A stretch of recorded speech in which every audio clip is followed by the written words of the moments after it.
గాంధీ ఆసుపత్రిలో ఐసోలేషన్లో ఉన్న వ్యక్తికి ఎబోలా నెగిటివ్గా వచ్చింది. ఈ మేరకు గాంధీ వైద్యులకు సీసీఎంబీ రిపోర్ట్ అందించింది. దీనికి సంబంధించి మరింత సమాచారం మా ప్రతినిధి రమ్యను అడిగి తెలుసుకుందాం.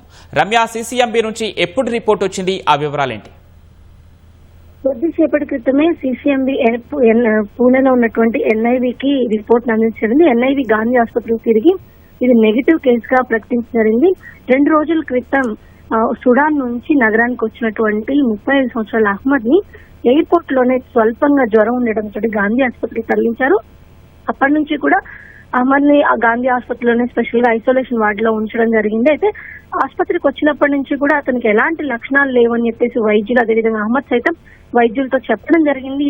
ఈ నేపథ్యంలో ప్రాథమికంగా ఎవరైతే కొంచెం టెంపరేచర్ ఎక్కువ ఉండడం కావచ్చు, తీవ్రమైన ఒళ్ళు నొప్పి, ఎలాంటి ఇబ్బందులతో ఆఫ్రికా దేశాల్లో నుంచి వచ్చే వాళ్ళని ఐసోలేషన్ లో ఉంచాలనుకున్నారు. దానికి తోడు ఎయిర్పోర్ట్ లో ఉన్నప్పుడు అతనికి స్వల్పంగా టెంపరేచర్స్ ఎక్కువగా ఉన్న నేపథ్యంలోనే అతని గాంధీ ఆసుపత్రిలో ఉంచి శాంపిల్స్ ని సీసీఎంబీకి పంపించడానికి సీసీఎంబీ లో ఉన్నటువంటి శాస్త్రవేత్తలు ఆ శాంపిల్స్ ని పరిశీలించిన తర్వాత అతనికి ఎబోలా సోకలేదని గుర్తించి ఆ ఫలితాలని ఎన్ఐవి పూణేకి పంపించింది. ఎన్ఐవి పూణే నుంచి గాంధీ ఆసుపత్రి వైద్యులకి కొద్దిసేపటి క్రితం ఈ సమాచారం అందించారు. నిజంగా రాష్ట్ర వ్యాప్తంగా ఎంతో కలకలం రేపినటువంటి ఈ కేసుకు సంబంధించి నెగిటివ్ రావడం కొంత ఊరట కలిగించే అంశంగా కూడా మనం చూడొచ్చు. అయితే మరొక వ్యక్తి ప్రస్తుతం గాంధీ ఆసుపత్రిలో మరో 2 ఐసోలేషన్ ఉన్నాయి. అందులో ఒకళ్ళు ఆఫ్రికా దేశాల నుంచి వచ్చినటువంటి హిస్టరీ ఉండి తీవ్రమైనటువంటి జ్వరంతో ఇబ్బంది పడుతున్నారు.